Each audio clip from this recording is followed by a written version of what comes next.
4th episode of What's Up Carmel. We are excited to say that this month's interviewee will be Sue Maki. Mrs. Maki served as the president of the Hamilton County Solid Waste Management District Board and is also a past president of the Hamilton County Tourism Commission. She's also a member of the Ozone Commerce, the Rotary Club of Carmel, and the Carmel International Arts Festival Board. In addition, Mrs. Maki played an integral role in Carmel achieving the 2016 EPA Water Sense Excellence Award and the 2014 Governor's Award for Environmental Excellence for Recycling. After serving as the Manager of Environmental Initiatives and Education for 12 years, Mrs. Maki has just retired on June 11th. Her involvement in Carmel has helped the city grow and prosper, and we are thrilled to have her on the podcast today. She's ready to join us, and we're going to hop right into this interview. Hello, how are you today? Hello, great. How are you all? I think we're all doing pretty well. Excited to have you on to start it off. Yes. I'm Trevor, and these are my colleagues and partners, Matthew and Claire. Okay, nice to meet you all. Yeah, nice to meet you too. We just wanted to start off this podcast by, thanking you for all your service that you've done to the city of Carmel and Hamilton County. You've done a great job, and we're really excited to hear your story today. Great. So just so we and the viewers can get to know you, we were wondering what brought you from Cleveland to Carmel? Well, actually, I was working for the Aetna Insurance at the time, and I was with them in their Cleveland office, and they were consolidating offices. They closed that office and was relocating it to in the north side of Indianapolis off of 82nd Street in Castleton. And my husband at the time worked for EDS, Electronic Data Systems, and they had offices all over the country. So we kind of looked at each other. We came and visited Indianapolis and Carmel, and we really loved the area. So we decided to take the transfer offer, and he was able to arrange a transfer with his company. So we both moved here, and at that time we had one son. He was 2 years old at the time. Awesome. So what were some of your highlights working for Carmel as the Manager of Environmental Initiatives and Education? Well, the biggest highlight was implementing the citywide trash and recycling program. So, like a year into the job when I was with Carmel, Mayor Brainerd approached me and asked if I can look into doing a citywide contract like our neighboring city, Westfield, recently had done right before us. And that he has had many different individuals approach him over the years about having a citywide contract. Some people didn't like having a trash truck on their streets every different day of the week, because I could have a contract with Ray's and my neighbor across the street with Waste Management and the other one down the street with Republic. And we all had different trash days, and we were all paying different dollar amounts, because people talk, how much do you pay? And the amount people paid varied greatly. So people didn't like having all those trash trucks on their street and all the discrepancies on the costs. Another group of people, which was pretty sizable one, was the people who wanted curbside recycling for everyone. They were tired of driving to some place to take their recycling or paying large fees for recycling to be at their curb. So they were asking the mayor, hey, can you do something about that? Well, those two things work hand in hand. So he then said, yes, we can look into that. And he charged me to do that. And I spoke with our neighbors at Westfield, who were very helpful in that endeavor, as well as folks from Noblesville and Zionsville and some of the other communities in other areas of Indiana and the Midwest. So I spoke to a large number of communities about how they made their trash program work.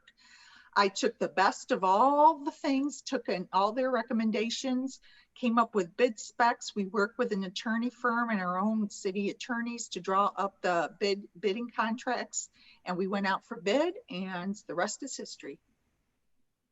So I'm guessing that played a large part, and because in 2014, correct me if I'm wrong, but you won the city of Carmel won the Environmental Excellence for Recycling. Yes. And so I'm guessing. Yes. Big connector, and what helped us win that award.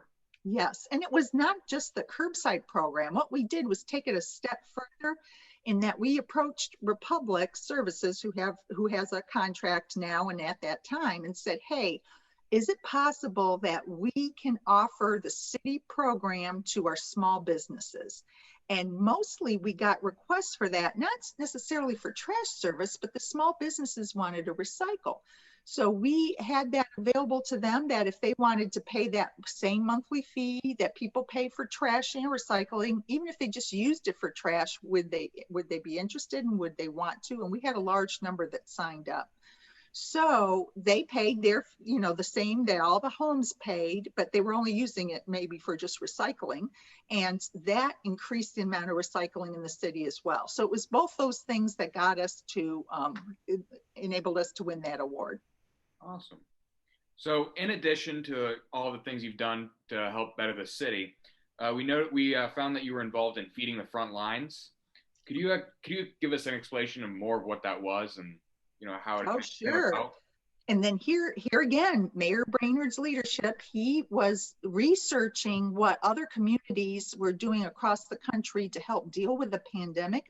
And he came across the Feed the Frontlines program, and they were being started all over different cities all over the country. And Boulder, Colorado specifically made it easy for other cities to implement such a program, that they put online and made it available to anyone to see it, like kind of a turnkey program. Here are the steps you need to take to implement one. Here are the pros and the cons and things to consider, and sample forms, and how to talk to hospitals and restaurants and the whole everything.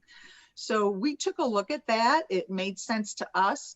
I then communicated with Boulder and tweaked what they had, made it adaptable to us here in Carmel, and then went to work and started working with area hospitals to see if that could be of service, and then the area restaurants. I enlisted the help of one of my utility co-workers, Teresa Lewis, because she is the fats, oils, and grease manager for the city. And she has a better title than that. But what she does is work with restaurants with their grease inspections and grease traps they have. So she knew all the contacts for all the restaurants in the city. So that was a natural to work with her.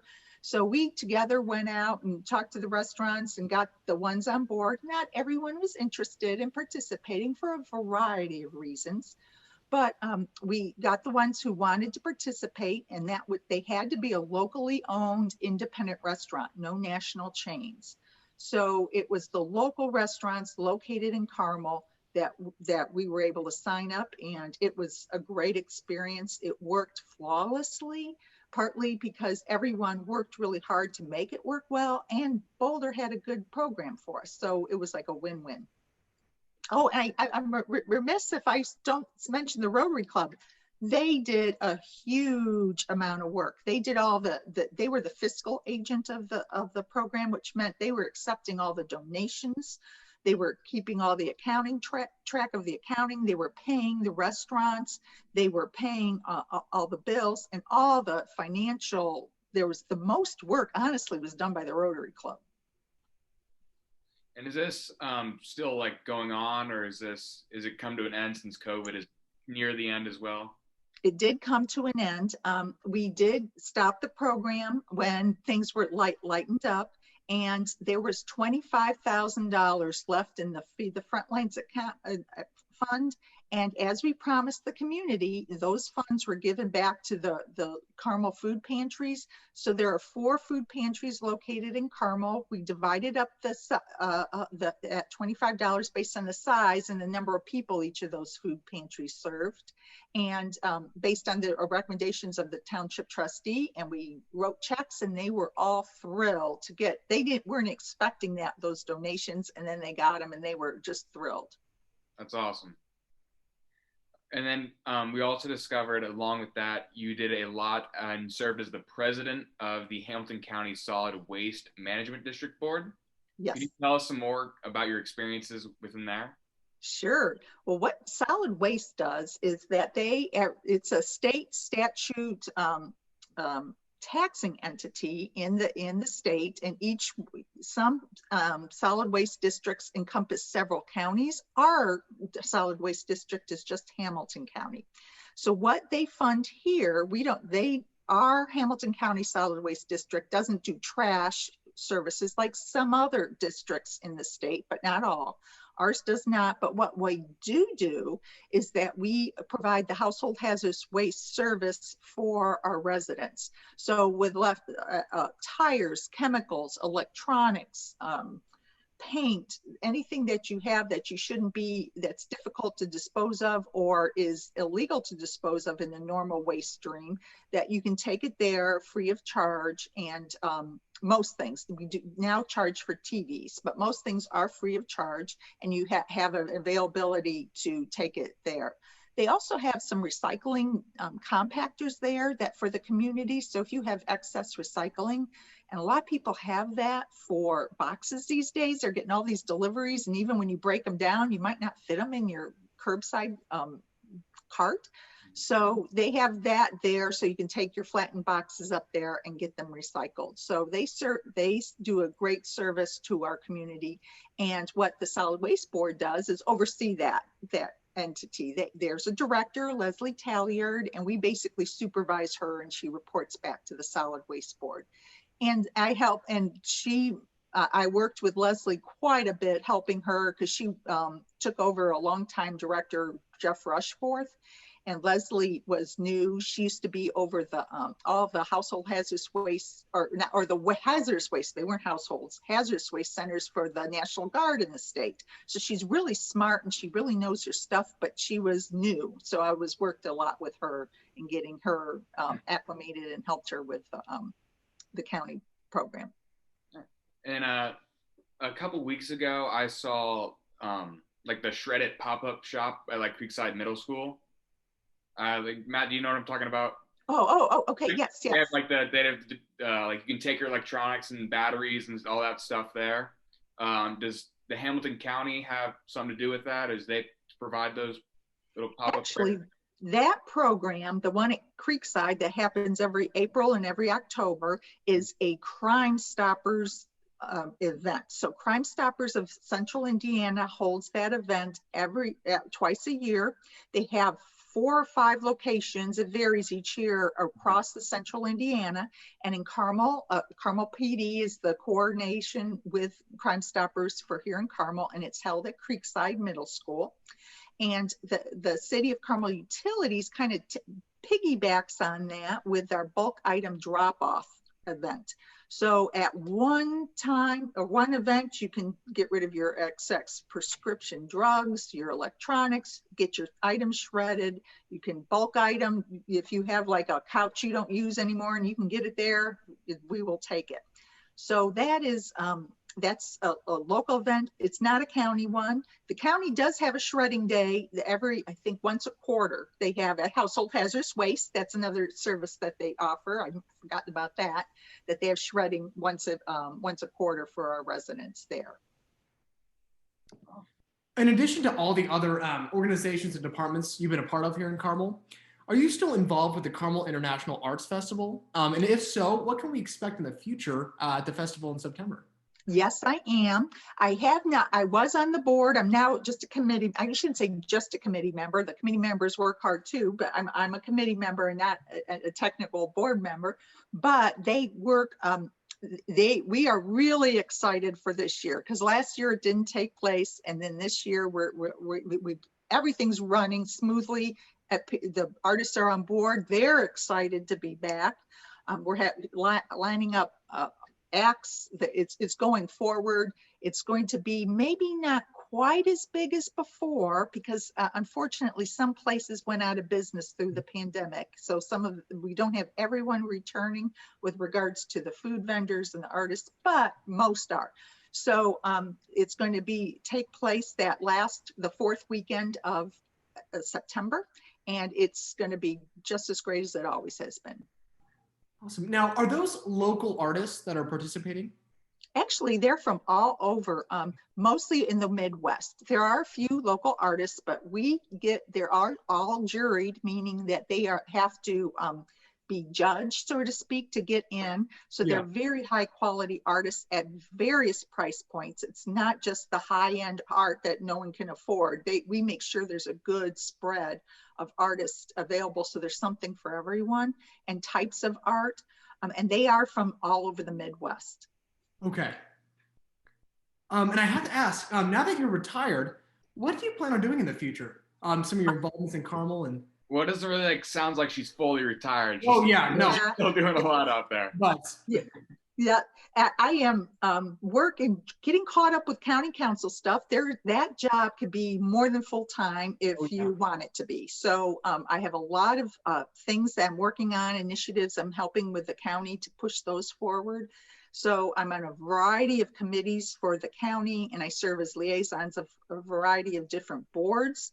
I'm on the Hamilton County 4-H Extension Board. I'm on the Extension Board, and then I'm on the 4-H board as well, which does the 4-H fair in Noblesville. We're gearing up for that. That's coming up in like 2 weeks. And I'm also alternate liaison to the Hamilton County Airport Authority. I'm the liaison to the Sheriff's Office. I do a lot, the firefighters. I am the liaison for the Hamilton County Fire Chiefs Collaborative that they all meet together once a month. So I'm very busy working with the Hamilton County Community Foundation and how to possibly streamline our nonprofit grant funding at the county level. I'm doing lots of stuff and I'm real excited. Retired's a hyperbole there. Yeah, it just gives me more time to do this. I was kind of putting things off on the county for a while. Now it frees up my time. And I heard you mention you're part of the Extension Board. Do you work with the A Chance to Serve program by chance? No, I do not. I remember not yet anyway. Yeah, I served the Chance to Serve on board when I went to a different school, and I remember I used to go to some of the meetings for the Extension Board, and yeah, it's awesome. It was a great time. Yeah, the Extension Board, the 4-H Fairgrounds and the Extension Office that runs that facility, they have been basically shut down because that was where the vaccine clinic took place.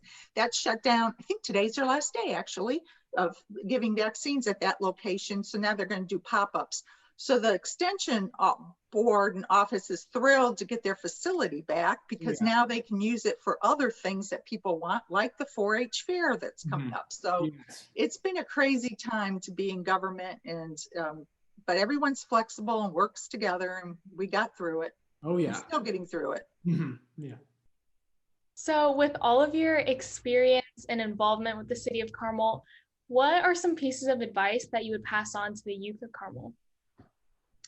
You know, get involved in things. Do what is your passion.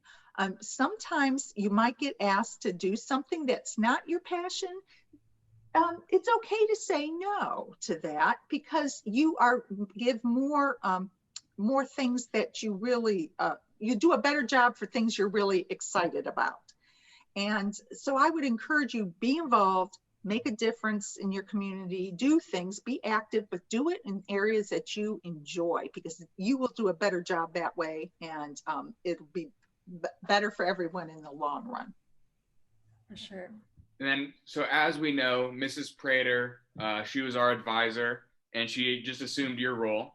So what advice could you pass on to Mrs. Prater? Oh, she's going to do great. She's going to do better than I did. And I kept telling her that she's going to take it to the next level because things that I was not, weren't my strengths, she is very strong in, and she's going to keep pushing it forward. So she's going to be great. I basically told her lots of tidbits of suggestions, but the one thing I'll reiterate, do it the way she thinks it should be done. It doesn't matter how I did it. What she thinks could be done is what's probably right for that moment. And so things are always changing. So it really doesn't matter how I did it because things change, and she might have a better idea, and she'll be adapting to what's going on in the moment in the community. So just do what she thinks best. And I have one more question for you, Mrs. Maki. You have been so involved in Carmel and have so much experience. I have to ask, what is your favorite aspect of Carmel? Oh my gosh. You know what? That's a hard question. There's so many. I think what fills my heart the most is my Rotary Club, Carmel Rotary. And the people who are involved in that community, that organization, just blow me away. I mean, I'm just so much in awe of so many of them. For example, most people don't know that Carmel Fest is put on by Carmel Rotary, and there are so many people that work so hard for that event, and that's just one of the many things we do. But it's probably Carmel Rotary, because I've gotten great friendships, great mentors on community service and government service, and that they're true community servants that are there. There's no ulterior objectives or anything. So that I think it's the service clubs, and I'm going to have to stop and do a shout out for the other service clubs in the community too. I see what, for example, Carmel Lions, what they do in the community, and there's some great people in that organization. So it's just I think the service clubs in the community, if I had to pick one thing. Great. And Carmel Mayor's Youth Council is always available. So if you or any of your service clubs ever need help, I believe the council would likely be able to help you out. We will. I'll remember that. I'll remember that. Well, I have no further questions. Yeah, I think that's pretty much it. We just Thank like to you. thank you Yeah. so much for your time, and we seriously learned a lot, and it was our pleasure. Oh, it's nice to meet with you, and I'll talk to you anytime. If you want to come back again when things are hopping in the county, more different things going on, happy to talk about those things too. Awesome. Well, thank you so much. It was a pleasure speaking. I'm really happy to hear all your. You may be retired, but it doesn't really seem like it. No, just wearing a different hat. Thank you so much. Thank you. Have a great We just want to say one more big thank you to Mrs. Maki. This has been an amazing interview, and we've learned so much about the community and our servers here in Carmel. I did not know that the Rotary Club and some of the other services did that much in the Hamilton County. Waste disposal really had that big of an effect on our city. So it was great to learn all of that, and I hope you guys learned something too and showed you guys how important Mrs. Mackey's role truly was. Yeah, I really enjoyed today's episode, and I think she's such an inspiration to all of the residents in Carmel. And we had so much fun. Once again, I'm Claire. I'm Matt. And I'm Trevor. Make sure you guys like and subscribe and check us back next month. Thank you.